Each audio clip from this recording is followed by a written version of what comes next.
Okay, hi everyone. I'm here to do a quick lecture on professional responsibility, part 1, which is the lawyer-client relationship. So this is video 1. Video 1 will contain loyalty, confidentiality, scope of representation, communication, attorney-client privilege, fees, competence and care, diligence, safekeeping client's property, and withdrawal. And this is my mnemonic that I use. So it's LCSC. Lisa can, Savannah can, and friends can do some whining. So that's what I use. But I mean, you guys might need to use your own to have it memorized, but that's how I memorized all of the large issues. Duty of loyalty is first. Rule: a lawyer has a duty of loyalty to his client that requires the lawyer to put the interest of his client above all other interests and to avoid any conflicts of interest. And that's the main rule that I've seen. This is the actual rule you would mark down.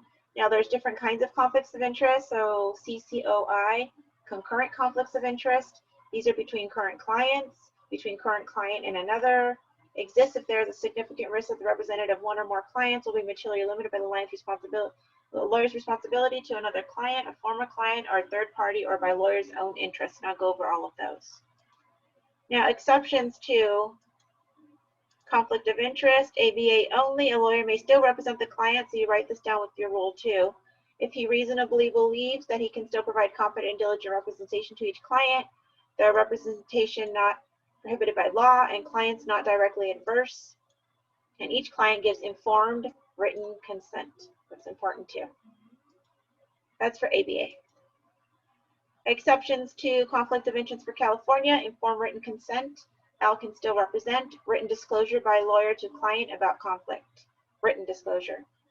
Now, the different types of conflicts of interest between two or more clients, like an insurance, corporation, organization clients, former government employee, imputed firm disqualification. Our second one is conflicts of interest between client and third party, compensation from third party. Like if a third party is paying, you have a son and a dad, and the lawyer represents the son, but the dad's paying for it. That would be a conflict of interest between the client and the third party. L shall not accept compensation from third party unless the client gives informed consent. California requires written consent. No interference with lawyer's professional judgment. Conflict of interest between a client and lawyer's personal interest. So lawyer's personal relationship or personal beliefs. Opposing lawyer is lawyer's relative by blood or marriage. They must obtain informed consent. California extends above with one lawyer is the client of the other lawyer. So two lawyers cohabitate, two lawyers have a personal intimate relationship, okay? So that's the opposing, so they're gonna need informed consent about that, your client. Number 3, lawyers' personal beliefs, full disclosure and informed written consent, ABA and California, and you can still represent. Now, sexual relations with clients, I've seen lots of essays on this one. ABA is not allowed unless sexual relationship was before he started the representation. California, it is permitted as long as the lawyer does not require or demand sex as a condition of representation, coerce, intimidate, or influence, perform incompetently because of the relationship. So this is a distinction here, ABA in California. Business transactions with clients, lawyers shall not enter unless terms are fair and reasonable to the client and terms are fully disclosed in writing. Client is advised to seek outside counsel, and client gives informed written consent to the essential terms. Solicitation of gifts creates a conflict. ABA, lawyers shall not solicit any substantial gift or prepare an instrument that gives the lawyer a gift unless the lawyer is related to the client, and that's allowed. California, lawyers shall not induce a client to make a substantial gift or prepare an instrument unless related to the client, but may accept a gift if fair and reasonable and there's no undue influence. California, ABA distinction there. Propriety interest. L shall not acquire propriety interest in the cause of action or subject matter of litigation unless to acquire a lien to secure L's fees or contract with the client for reasonable contingency fee in a civil case. Financial assistance and advances to clients creates a conflict of interest. Now this is lawyer's personal interest here. ABA, lawyers shall not provide financial assistance to a client in connection with litigation with the exception of contingency cases. This is ABA. Lawyer may advance court costs and expenses of litigation or indigent clients. I've seen a lot of this indigent clients in SAs. Lawyer can advance court costs and expenses of litigation on behalf of their indigent client, okay? California is different. California lawyer may lend money to client for any purpose if the client promises in writing to repay the loan. It's a loan at this point for California. Limiting malpractice liability. I did see one essay with question 2 on this. ABA may not agree to limit without advising the client unless the client is represented by an independent counsel. California does not allow a lawyer to limit this. You can't put some kind of clause or have your client sign of limiting liability to malpractice, okay? You're not allowed to do that in California. ABA may not agree unless the client is represented by an independent counsel.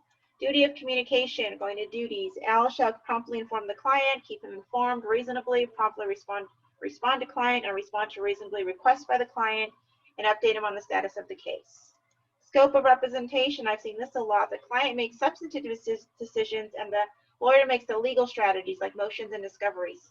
There's a distinction there, and sometimes they have the client making the legal decision or the lawyer making the substantive decision where they want to settle the case and they don't even tell their client about it, and that's a violation for professional responsibility. Duty of confidentiality, ABA rules. L shall not reveal information about client except, this is a lot, this comes out a lot on our essays, client gives informed consent, disclosure is impliedly authorized, lawyer reasonably believes a disclosure is necessary to prevent or substantial bodily harm, right there, okay? To prevent client from committing a crime or fraud, to comply with the court order, to secure legal advice about lawyer's ethics or compliance, lawyer to establish a claim or defense if taken to court by the client. See these all the time. Duty of confidentiality, California, L shall not reveal without the informed consent of the client except when necessary to prevent a crime or bodily harm. First, the lawyer must make good faith effort to talk to the client out of it. Inform the client that L can reveal this information. L needs to tell the client this. Only reveal as much information as needed to prevent the crime and no more, or compelled by court order, claim or defense by lawyer if taken to court by the client. Attorney-client privilege allows the client to keep confidential all communications with his attorney intended to be confidential. The client can refuse to testify and prevent his lawyer from testifying. Only applies to communications, not physical evidence. Only communication must be made for professional services. Holder is the client. The holder of this privilege is the client. The lawyer may assert it on the client's behalf. Exceptions to the attorney-client privilege does not apply if the lawyer's service is used to further a crime or fraud or relates to a dispute between the client and lawyer. Two or more parties consult on a matter of common interest and offered one against the other. This is the CEC. Lawyer reasonably believes disclosure necessary to prevent a crime likely to result in death or substantially bodily harm. Now fees, regular fee rules.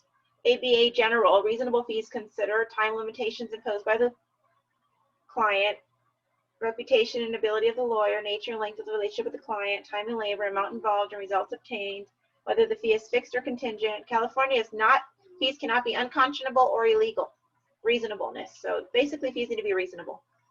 Okay, and you base all the reasonableness on these factors here. And in California, they cannot be unconscionable or illegal.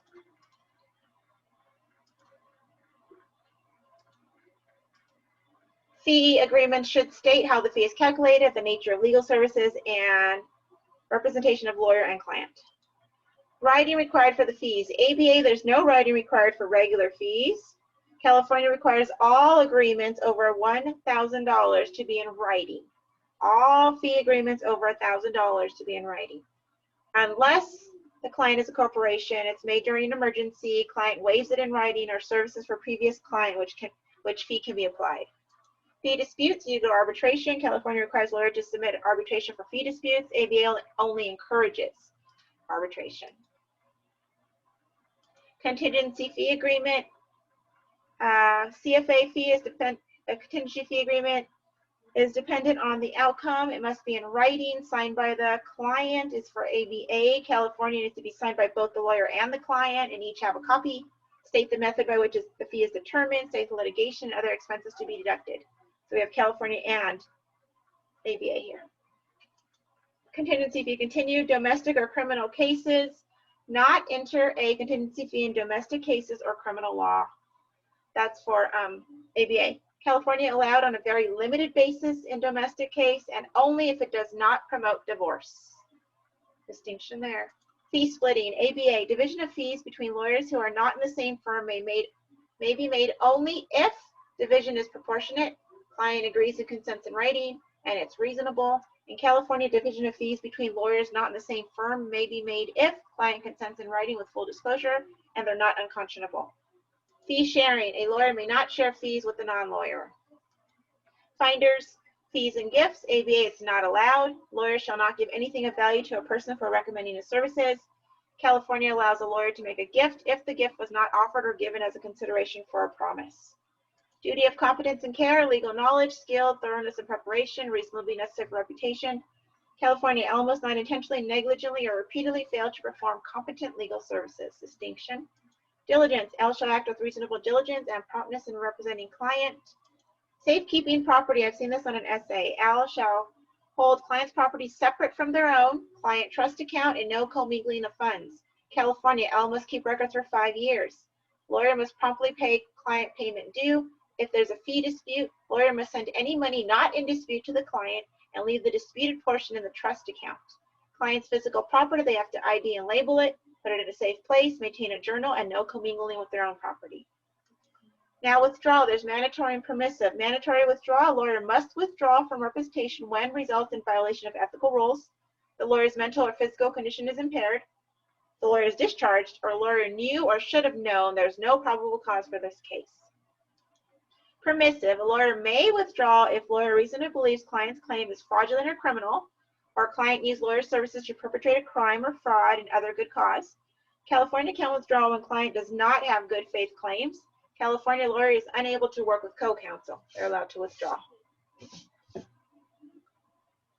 And duty to client upon withdrawal. So if we decide that the lawyer is going to withdraw, they have a duty to the client afterwards to inform the client of reasonable notice and give them reasonable time to seek other counsel, surrender papers and property owed to the client, and surrender refunds, any advanced fees owed to the client also.